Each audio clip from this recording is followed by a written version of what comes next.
అప్పుల బాధలు వెంటాడుతున్నాయా? అయితే 6 JVR వారి జాతిరత్నాలు ధరించండి. వెల్కమ్ బ్యాక్ టు మనం టీవీ. నేను మీ పవన్ బెస్వాడ. అతి దారుణమైన ఘటన సోషల్ మీడియా ప్రేమ కోసం. అసలు దీని ప్రేమ అని కూడా అనాలా లేదు, నాకు అర్థం కావట్లేదు. ఎందుకంటే 10th క్లాస్ చదివే ఒక అమ్మాయి, ఇంటర్ చదివే ఒక పిల్లగాడు, వాళ్ళిద్దరు సరిపోక ఆ పిల్లగాని తమ్ముడు, వీళ్ళిద్దరు ముగ్గురు కలిసి ఆ తల్లిని, అంటే ఆ అమ్మాయి వాళ్ళ తల్లిని సున్నితో బిగించి చంపారు. చున్నితో బిగించి చంపేటప్పుడు ఆమె కదులుతా ఉంటే సుత్తితో మోది చంపేశారు. సోషల్ మీడియా ప్రేమ కోసం. ఇన్స్టాగ్రామ్లో 6 నెలల క్రితం పరిచయమైన శివ అనే అబ్బాయి కోసం ఆ అమ్మాయి తేజస్విని వాళ్ళ కన్న తల్లిని బలి తీసుకుంది. ఈ రోజున ఎవరిని నిందించాలో తెలియని పరిస్థితి ఇది. అంటే మైనర్ బాలిక, మైనర్ బాలుడు, వీళ్ళకి ఆ అట్రాక్షన్ ఉండొచ్చు మేబీ, కానీ ఇది వాళ్ళిద్దరికి మధ్యలో ఆ ఎఫెక్షన్ కోసం అడ్డొస్తుందని, కన్న తల్లినే చంపేదాకా పోతుందని ఎవరు ఊహించగలుగుతారు? ఈరోజు ఆమె సట్ల అంజలి గారు, ఆమె ఒక నంది అవార్డు గ్రహీత, తెలంగాణ ఉద్యమ గాయకురాలు. ఆమె తన కూతుర్ని అల్లారు ముద్దుగా పెంచుకుంది, 10th క్లాస్ వరకు చదివించింది. ఇంకా భవిష్యత్తు ఆమె చదువు కోసం ఆమె ప్లాన్ చేసుకుంటూ ఉంది. ఈ లోపలనే సోషల్ మీడియా, సరే కూతురు అడిగింది కదా అని ఫోన్ కొనిచ్చింది. ఫోన్లో సోషల్ మీడియా, ఇన్స్టాగ్రామ్ అకౌంట్లు తన కూతురు వాడుతుంటే సంతోషపడింది. కానీ ఇలాంటి ఒక అబ్బాయితో చాటింగులు చేస్తుంది. ఈ చాటింగ్లు ప్రేమగా మారతాయి. ఆ చిన్నతనంలో ప్రేమ అనేది తెలియని ఏజ్లో కూడా వాళ్ళిద్దరూ ఇలా అట్రాక్షన్కి గురవుతారు. వాళ్ళిద్దరి అట్రాక్షన్, అంటే ఆ ప్రేమగా అనుకునే వాళ్ళిద్దరిది తనకి మరణం దాకా వస్తుందని చెప్పి తను ఊహించలేకపోయింది. సో ఇప్పుడు ఎవరిని నిందించాలో తెలియని పరిస్థితి. ప్రస్తుతానికి ఇన్వెస్టిగేషన్ జరుగుతూ ఉంది దీనిపైన పూర్తి డీటెయిల్స్ తీసుకుందాం. అసలు ఏం జరిగింది, పిన్ టు పిన్ మనకు అప్డేట్స్ ఇస్తారు. టీఆర్టీవీ తిరుపతి మనతో పాటు ఉన్నారు. Yes, right. నమస్తే తిరుపతి. నమస్తే పవన్. అత్యంత దారుణమైన ఘటన. ఇందాక నేను చెప్పినట్టు దీన్ని ప్రేమ అని కూడా అనలేం మనం. సట్ల అంజలి, జీడిమెట్ల వాసురాలు, ఆమె కూతురు తేజస్విని. అప్పటి వరకు బాగానే ఉంది, కానీ ఒక ఫోన్ వచ్చింది. ఆ ఫోన్లో సోషల్ మీడియా వచ్చింది, ఒక ఇన్స్టాగ్రామ్ వచ్చింది. జీవితాలను సర్వనాశనం చేసింది ఒక్కది కాదు, వీరిద్దరు అట్రాక్షన్, వీళ్ళిద్దరు జీవితాలు పోయినాయి. వీడు వాళ్ళ తమ్ముని పట్టుకొచ్చిండు, యశ్వంత్ అనేటువంటి, వాడి జీవితం పోయింది. ఒక పక్క ఒక ప్రాణం కూడా బలైపోయింది. సో ఎవరిని నిందించాలి, ఏంటి అసలు ఈ ఇన్సిడెంట్ సంబంధించిన పూర్తి డీటెయిల్స్? సో అంజలి ఆమె తెలంగాణ గాయకురాలు, ఉద్యమంలో కూడా ఉన్నటువంటి వ్యక్తి. సో ఆమె అనేకమైనటువంటి పాటలు పాడింది, ఆమెకు నంది అవార్డు కూడా వచ్చింది. చాలా అద్భుతంగా పాడేటటువంటి వ్యక్తి. సో ఆమెకంటూ ఒక సపరేట్ మంచి పేరుంది.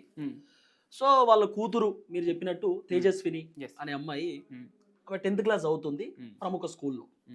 ఆ అమ్మాయికి 6 months బ్యాక్, అంటే దాదాపు ఒక 7-8 months బ్యాక్ వాళ్ళ అమ్మ ఫోన్ కొనిచ్చింది. ఆమె ఊరికే ఫోన్ కావాలని మారం చేస్తుంటే వాళ్ళ అమ్మ చాలా సార్లు చెప్పిందట, ఈ ఏజ్ లో ఇంకా 10వ తరగతి కూడా కాలే, వద్దు ఫోన్ అని చెప్పగానే, సో వాళ్ళ అమ్మ సరేగా ఫోను నాకు కూడా ఉంటుంది, ఆమెకు కూడా ఉంటుంది కదా అని ఫోన్ కొనిచ్చింది. సో ఆ ఫోన్ లో ఇన్స్టాగ్రామ్ అనేది చాలా కామన్ అయిపోయింది అందరికి. చిన్నపిల్లలు కూడా ఇన్స్టా వాడుతారు, స్క్రోల్ చేస్తారు. అదే ఇప్పుడు అసలు ఆన్లైన్ 2-3 years అబ్బాయి కూడా, మా కొడుకు ఏడుస్తుండు కదా, వాడు ఏడుపు కొంత కూల్ కావాలని చెప్పి అమ్మాయి ఏం చేస్తుంది, ఫోన్ ఇస్తుంది. అంతే. ఆ ఫోన్ లో వాడు స్క్రోల్ చేస్తా ఉన్నాడు, అడిక్ట్ అయిపోతా ఉన్నాడు ఫోన్ కి. అంటే చిన్న పిల్లలు కూడా ఇప్పుడు ఫోన్లు వాడేటటువంటి పరిస్థితి వచ్చింది. సోషల్ మీడియా అనేది తన అడిక్షన్ అయిపోయింది. ఈ అమ్మాయి కూడా ఇన్స్టాగ్రామ్, ఆమె 6 months బ్యాక్ ఇన్స్టాగ్రామ్ లో ఏదో స్క్రోల్ చేస్తుంటే ఈ పోరోని వీడియో వచ్చిందట. తర్వాత ఈ అబ్బాయిలు కూడా ఏం చేస్తారు, మెసేజ్ చేస్తూ ఉంటారు కదా కామన్ గా, అమ్మాయి మీరు సూపర్ అండి, మీరు ఎక్సలెంట్ అండి అని చెప్పి, చాలా కామన్ పాయింట్ కదా ఇప్పుడు ఉన్నటువంటి జనరేషన్ లో, అంతా కామన్ అయిపోయింది. వాడు మెసేజ్ చేసేసరికి ఈ అమ్మాయి కూడా రిప్లై బ్యాక్ ఇవ్వడం, హాయ్ హలో అని చెప్పి పెట్టడం. ఆ అబ్బాయిది నల్గొండ అబ్బాయిది, అమ్మాయిది ఇక్కడ జీడిమెట్లలో ఉంటారు వీళ్ళు. ఆ అబ్బాయి మెసేజ్ చేయడం, ఈ అమ్మాయి మెసేజ్ చేయడం 6 months నుండి కంటిన్యూ అవుతున్నది. తర్వాత ఫోన్ నెంబర్లు తీసుకున్నారట, ఈ అమ్మాయి ఫోన్ నెంబర్ ఇచ్చిందట, ఆ అబ్బాయి ఫోన్ నెంబర్ ఇచ్చిందట. ఈ అమ్మాయి ఒక 2-3 months బ్యాక్ ఆ అబ్బాయిని హైదరాబాద్కు పిలిపించుకుంది. ఆ అబ్బాయి కూడా వచ్చిండు, వీళ్ళు మాట్లాడుకునేది మంచిగానే ఉండేది. ఆ అబ్బాయి వచ్చేది పోయేది నల్గొండ నుండి, వీళ్ళు మంచిగానే కలిసి ఉండేది. ఒక రోజు ఈ అమ్మాయి కనబడకుండా పోయింది. ఈ అమ్మాయి ఎక్కడుందో తెలియదు. ఈ అమ్మాయి కనబడకుండా పోతే వీళ్ళ అమ్మాయి ఏం చేసింది, కంప్లైంట్ ఇచ్చింది పోలీస్ స్టేషన్ లో, జడిమెట్ల పోలీస్ స్టేషన్ లో కంప్లైంట్ ఇచ్చింది. కంప్లైంట్ ఇచ్చిన రోజే ఈమె పొద్దున కంప్లైంట్ ఇచ్చింది, అదే రోజు సాయంత్రం పోలీసులు అమ్మాయిని అప్పచెప్పారు. అమ్మాయి అబ్బాయితోనే వెళ్ళిపోయింది. ఇమీడియట్లీ ఫోన్ ట్రేస్ చేసి ఇంకోటి పోలీసులు అమ్మాయిని తీసుకొచ్చినారు. వాళ్ళ అమ్మకి అప్పచెప్పినారు. ఇగో అమ్మ మీ కూతుర్ని మీ చేతిలో పెడుతున్నామని చెప్పి పోలీసులు అమ్మాయికి కొంత కౌన్సిలింగ్ ఇచ్చి కరెక్ట్ కాదు, మీ అమ్మ కష్టపడుతుంది, మీ అమ్మ చెప్పినట్టు వినండి, మంచిగా చదువుకోండి, మీరు 10th క్లాసే కదా చదివేది, మైనర్ కదా వద్దమ్మా అని చెప్పి పోలీసులు కూడా హెచ్చరించినారు. అట్లనే కొంత పోలీసులు కూడా వాళ్ళ వర్షంలో చెప్పినారు, వద్దు ఇబ్బంది పడతావు, ఇది లవ్ కాదు, ఇది ఒక ట్రాష్, ఇది లవ్ కాదు అట్రాక్షన్ మాత్రమే, ఈ ఏజ్ లో లవ్ అనేది ఉండదు. ఇంకోటి ఏంది, మన ఏజ్ లో కూడా మనం కూడా అసలు లవ్ అనేది పెద్ద ట్రాష్ అనుకుంటాం. ట్రాష్ అది, లవ్ గివ్ అనేది ట్రాష్, అది అందరికి తెలిసినటువంటి విషయమే. ప్రేమ అనేది వేరే, ట్రాష్ అనేది వేరే. ఇప్పుడున్న ఈ జనరేషన్ లో ఈ చిన్న జనరేషన్ ఏంటంటే లవ్ అంటే ఓ మొత్తం ప్రేమ, ఇస్కు, మొత్తం దిల్లు, ఓ పెద్ద స్టోరీ. అట్లా ఈ అమ్మాయి కలిసే ఉంది, బానే ఉంది, తర్వాత వెళ్ళిపోయింది. తర్వాత పోలీసులు కూడా హెచ్చరించినారు. వాళ్ళ అమ్మ కూడా చెప్పిందట, నీకు పెళ్లి గిల్లి వద్దు, ఇప్పుడు చిన్న పిల్లవి, నువ్వు మంచిగా చదువుకో, మంచి అబ్బాయిని చూసి నేను పెళ్లి చేస్తా, నువ్వు టెన్షన్ పడకు, నీ కోసం నేను అన్ని ప్లాన్ చేస్తున్నా అని చెప్పి వాళ్ళ అమ్మ అంజలి ప్రతిసారి చెప్పిందట తేజస్వినికి. తేజస్విని వినొచ్చు కదా, వాళ్ళ అమ్మతో రోజు పంచాయతీ, మమ్మల్ని ఇద్దరు విడగొట్టినావు, నువ్వు చేయబట్టే మేము విడిపోయినావు, చాలా మంచోడు, చాలా మంచి పర్సన్, నన్ను మంచిగా చూసుకుంటాడు అని చెప్పి రోజు పంచాయతీ. వాళ్ళ అమ్మ కూడా అయ్యాం కన్న బిడ్డ పంచాయతీ పెడుతున్నా, ఏం పెడుతున్నా, కన్నతల్లే కదా, రోజు ఆమె భరిస్తూ ఉండడం అంత బానే ఉంది. ఓ రోజు చెప్పిందట, నువ్వు స్కూల్కి వెళ్ళాలి, స్కూల్ పోతలేదట ఆమె, నువ్వు స్కూల్కి వెళ్ళాల్సిందే, నువ్వు ఇంటికాడ ఉంటే కుదరదు, ఊకే ఫోన్ పట్టుకొని ఉంటే నడవది, స్కూల్ పో, 10వ తరగతి నువ్వు పాస్ కావాలని చెప్పి స్కూల్ పంపిస్తుంటే ఈ అమ్మాయి నిన్న రాత్రి శివ అనే పోరని ఫోన్ చేసింది. శివ అంటే గీడే, ఈ పోరను 17 సంవత్సరాలు, ఆడు మేజర్ కూడా కాదు, ఆడు చిన్న పిల్లోడే, ఇంటర్మీడియట్ చదువుతా ఉన్నాడు. ఇది ఇంటర్మీడియట్, వాళ్ళ తమ్ముడు 10th క్లాస్ అట. అయితే వీళ్ళు 10th 9th వాళ్ళ తమ్ముడు పట్టుకొని వచ్చారు. ఇంటర్మీడియట్ వాడు 9th క్లాస్ 10th చిన్న పిల్లోడు. అయితే ఇద్దరు మైనర్సే, మేజర్స్ ఏం కాదు. ఇక్కడ ఏం జరిగింది, ఫోన్ చేసి రమ్మని చెప్పింది శివకి. శివ నల్గొండ నుండి వచ్చిండు. వచ్చిన తర్వాత ఓ ప్రీ ప్లాన్డ్, ఈ అమ్మాయి మా ప్రేమకి మా అమ్మ అడ్డొస్తుంది, మా అమ్మని మనం కథం చేసేద్దాము, మనం చంపేద్దాము, మా అమ్మ ఉంటే మనం కలిసి ఉండలేము, మనం కష్టమైతుంది అని చెప్పగానే ఈ పోరడు ఏం చేసిండు, మరి ఇబ్బంది అవుతుంది కదా, అట్లయితే అది ప్రేమలో ఉన్నప్పుడు అదో కథ ఎట్లుంటది, మళ్ళీ మైనర్స్, అదే చెప్తున్నా, మైనర్స్ వాళ్ళకేం తెలియదు, ఏదో అట్రాక్షన్ కొద్దీ, నువ్వు నాకు ఉండాలి, నేను నీకు ఉండాలనే అట్రాక్షన్ కొద్దీ ఏదైనా చంపేద్దాం అనేటటువంటి ఒక ఆలోచనకు వచ్చి ఈ అబ్బాయి వాళ్ళ తమ్ముడిని తీసుకొచ్చి ముగ్గురు కలిసి వాళ్ళ అమ్మ పడుకోగానే 7:30కు పోయి చూసి వాళ్ళ అమ్మ ఇట్లా నిద్రపోతున్న సమయంలో చున్నీ, ఈ అమ్మాయికి చున్నీ ఉంటది కదా, ఆ చున్నీతో, ఇక్కడ చున్నీ కనబడుతుంది మీకు, అంజలి గారికి కూడా పాపం చున్నీ ఉంది, ఆ చున్నీతో మెడకి ఇట్లా కట్టేసి ఇట్లా గట్టిగా పట్టుకొని, ఇటు వీళ్ళిద్దరు తమ్ముళ్ళు, తర్వాత ఇటు ఈ అమ్మాయి పట్టుకొని గట్టిగా ఊపిరి ఆడనటువంటి పరిస్థితులలో ఆమెని చంపేసే ప్రయత్నం చేసినారు. ఆ ప్రయత్నంలో ఆమె కదులుతుంది. ఒక అర్ధగంట తర్వాత ఇట్లా ఒక 10 నిమిషాలు పట్టుకున్నారు, ఊపిరి ఆగిపోయింది, చనిపోయిందని వీళ్ళని నిర్ధారణకు వచ్చినారు. కానీ ఒక 10 నిమిషాల తర్వాత కదులుతుంది, ఊపిరి లేక వస్తుంది. ఈ అమ్మాయి ఆ శివగాడ వెళ్ళిపోతున్నాడట. వెళ్ళిపోతున్న నేపథ్యంలో ఈ అమ్మాయికి డౌట్ వచ్చి కదులుతుందని చెప్పి మళ్ళీ కాల్ చేసిందట ఈ శివకి.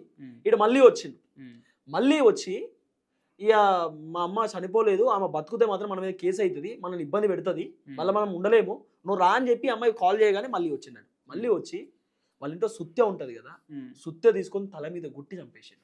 చాలా దారుణమైన ఘటన పవన్, చాలా బాధాకరమైనటువంటి ఘటన. అమ్మాయికి అట్లీస్ట్ మా అమ్మ నన్ను కన్నది, పెంచింది, మా అమ్మ నన్ను బాగోగులు చూసుకున్నది, చిన్నప్పటి నుండి మా అమ్మ కష్టపడ్డది, ఏం గుర్తుకు రాలే. ఆ ఏజ్ లో ఆమెకి ఏం అర్థం కాలేదు. ఆమెకి ఏంది, ప్రేమ ప్రేమ ప్రేమ అనే మయంలో పడిపోయింది అమ్మాయి, ఒక అట్రాక్షన్ లో పడిపోయింది అమ్మాయి, ఏం చేయాలో అర్థం కాని సిచ్యువేషన్ లోకి వచ్చేసింది అమ్మాయి. కానీ ఇటువంటి ఇష్యూస్ మాట్లాడుతుంటే నిజంగా అసలు ఏం చెప్పాలో అర్థం కాని పరిస్థితి. అంటే ప్రతిదీ సోషల్ మీడియాని మనం, అంటే మీరు ఏదో చెప్తున్నారు, సోషల్ మీడియా ఎట్లా చేస్తుంది అట్లా చేస్తున్నట్లయితే దానికి ఇదే కదా సాక్ష్యం. చిన్న పిల్లలు, మైనర్ పిల్లలు, 15 years బిలో వాళ్ళు ప్రేమలు, అట్రాక్షన్లు, సినిమాల ప్రభావం ఖచ్చితంగా ఉంది, మీకు కాదను. కానీ సోషల్ మీడియా చేతికి వచ్చాక, అంటే ఒక టచ్ ఫోన్, ఒక మొబైల్ ఫోన్, ఆండ్రాయిడ్ ఫోన్ పిల్లల చేతికి వెళ్ళిపోయాక అది ఎంతటి పరిణామాలకి దారితీస్తుందంటే తల్లిదండ్రుల ప్రాణాల మీదకి తీసుకొస్తుంది. ఒక మైనర్ బాలిక తల్లిని సుత్తితో మోది చంపేంత ఘాతుకానికి ఒడిగట్టిందంటే ఈ సోషల్ మీడియా ప్రభావం. అట్రాక్షన్స్ ఖచ్చితంగా ఆ ఏజ్లో ఎమోషన్స్ కంట్రోల్ చేసుకోలేని పరిస్థితి వాళ్ళని నిందించడానికి కూడా లేదు. కానీ తెలియక చేశారంటే ఖచ్చితంగా తెలిసే చేశారు.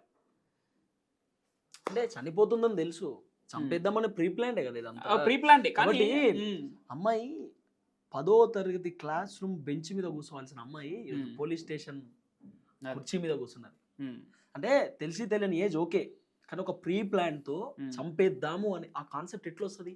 సినిమాల ప్రభావితం, సోషల్ మీడియా ప్రభావితం, వెబ్ సిరీస్ ప్రభావితం, ఇవన్నీ ప్రభావితం ఉంటుంది కదా. ఇన్స్టాగ్రామ్ ప్రభావితం, రీల్స్, ఈ మధ్యకాలంలో రీల్స్, సోషల్ మీడియాని నియంత్రణ చేయాల్సిందే పవన్. ఇక్కడ తేజస్విని తండ్రికి సంబంధించి ఎలాంటి డీటెయిల్ ఎందుకు బయట రావట్లేదు? ఇప్పుడు అంజలి గారి భర్త మరి ఇప్పటిదాకా డీటెయిల్స్ రాలేదు కాబట్టి మొత్తానికి అంటే తేజస్విని తండ్రికి సంబంధించి ప్రెసెంట్ గా మీడియాలో కూడా ఎక్కడ డీటెయిల్స్ అయితే బయటకు రావట్లేదు. మరి ఈ అంజలి గారు మాత్రం ఉద్యమ గాయకురాలుగా ఒక నంది అవార్డుని కూడా తీసుకున్నారు, ఉత్తమ గాయకురాలుగా 2023లో తీసుకున్నారు. ఏదైనా అత్యంత బాధాకరం ఈ తేజస్విని తన ప్రియుడు అని అనుకునేటువంటి లవర్ కోసం 10వ తరగతి అమ్మాయి కన్న తల్లిని చంపేసిందంటే అసలు ఇది మాట్లాడుతుంటే మాకే చాలా బాధ అనిపిస్తుంది. ఇంత ఘోరంగా ఉంటది ఆ పరిస్థితి. సోషల్ మీడియా నియంత్రణ చేయాల్సింది, రాష్ట్ర ప్రభుత్వం ఖచ్చితంగా చర్యలు తీసుకోవాలి.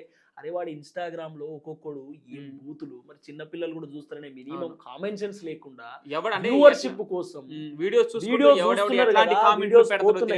షేర్లు వస్తున్నాయి, లైక్లు వస్తున్నాయి, ఫాలోయింగ్ కోసం మామూలు బూతులు తిట్టట్లేదు.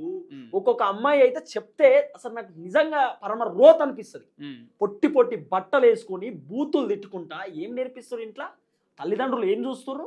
తల్లిదండ్రులు పిల్లలతో మాట్లాడాలి, కూర్చోబెట్టి మాట్లాడాలి వాళ్ళతోటి, వాళ్ళని మీ అదుపులో పెట్టుకోవాలి. లేకపోతే ఇట్లనే ఉంటది. ఇన్స్టాగ్రామ్ లో మా బిడ్డ మంచి మంచి వీడియోలు అట్లా కూడా ఇప్పుడు ఫోన్ చేయకపోతే, ఫోన్ కొనియకపోతే, లేదంటే బైక్ కొనియకపోతే ఇట్లా ఆత్మహత్య చేసుకునే BMW కార్ కావాలని చెప్పి జగిత్యాల్లో BMW కార్ కావాలని చెప్పి చెప్పిండట వాళ్ళ నాన్నకి. వాళ్ళ నాన్న కొనియలేకపోయాడు. షిఫ్ట్ షోరూమ్ కు తీసుకోపోయిందట. నేను BMW అంటే నువ్వు షిఫ్ట్ షోరూమ్ తీసుకొచ్చినవి అని చెప్పి మనస్తాపానికి గురైపోయి ఇంటికాడికి పోయి పురుగుల మంది చచ్చిపోయింది అబ్బాయి. తల్లిదండ్రుల భయం కూడా అదే, అంటే వీడికి ఫోన్ చేయకపోతే వీడు ఎక్కడ చచ్చిపోతాడు, గురై ఆత్మహత్య చేసేసాడు, నా కొడుకు నా కొడుకు కాకుండా నా కూతురు నా తల్లిదండ్రుల బాధేమో అట్లా, ఈ పిల్లల బాధేమో ఇట్లా. అంటే పిల్లలకి ఒక చిన్న చులకన భావం, అది ఆ లీనియన్స్ ఎక్కువైపోయింది. ఎలా అంటే నా తల్లిదండ్రులు దీని మీద అలిగితే నాకు ఫోన్ కొనిచ్చేస్తారు, లేకపోతే నేను చదవనంటే నాకు. ఇంకోటి ఏంటంటే పవన్ దగ్గర ఐఫోన్ ఉంది, నా దగ్గర ఉండాలి. పవన్ దగ్గర బైక్ ఉంది, నాకు ఉండాలి. పవన్ దగ్గర కార్ ఉంది, నాకు ఉండాలి. ఇది మొత్తం social media Pawan. Social media వల్లనే ఇదంతా. సోషల్ మీడియా నియంత్రించాల్సిందే. ఇప్పుడు పేరెంటల్ కంట్రోల్ పెట్టారు, కానీ అది 5 years బిలో ఉన్న పిల్లలకి మాత్రమే ఇప్పుడు అది కొంత యూజ్ అవుతుంది. కానీ దీన్ని అంటే సోషల్ మీడియా అకౌంట్స్ క్రియేట్ చేసుకునేటప్పుడు ఒక ఏజ్ అంటే 18 years ఓట్ కార్డ్ ఎలా అయితే పెట్టారో దానికి అలాంటి కొన్ని రెస్ట్రిక్షన్స్ పెడితే తప్పితే ఇలాంటి ఘాతుకాలు ఆపలేని పరిస్థితి నెలకొంది. సో చూడాలి. మొత్తానికి ఇన్సిడెంట్కి సంబంధించి ఇన్వెస్టిగేషన్ స్టార్ట్ చేశారు. ఇప్పటికే డీజీపీ స్థాయిలో కూడా దీన్ని ఇన్వెస్టిగేషన్ చేస్తారు. 7:30కి ఈ ఘటన జరిగింది. 11ంటికి పోలీసులకు ఇన్ఫర్మేషన్ పోయింది. 11 గంటలకు పోలీసులు ఎఫ్ఐఆర్ నమోదు చేశారు. 3 అదుపులోకి తీసుకున్నారు. 3 ఆల్రెడీ పోలీస్ స్టేషన్ లో ఉన్నారు. సో 3కి మంచి ట్రీట్మెంట్ ఇచ్చారట. ట్రీట్మెంట్ అంటే మంచిగా కౌన్సిలింగ్ ఇచ్చారు. ఏం జరిగింది ఏందని ఇన్వెస్టిగేషన్ తీసి తెలుసుకున్నారు. ప్రీ ప్లాన్ మొత్తం బయటపడ్డది. సో ఇది చూడాలి మరి ఇంకా ఈ దర్యాప్తులో ఇంకెలాంటి నిజాలు బయటకు వస్తాయో, వాళ్ళు ఏ విధంగా చంపారు ఏంటనేది ఇప్పుడు ఒకసారి తలుచుకుంటేనే చాలా బాధాకరంగా ఉంది. దారుణం కూడా. చూడాలి మరి ఇన్వెస్టిగేషన్ ఇంకేం చూద్దాం ఏం జరగబోతుంది.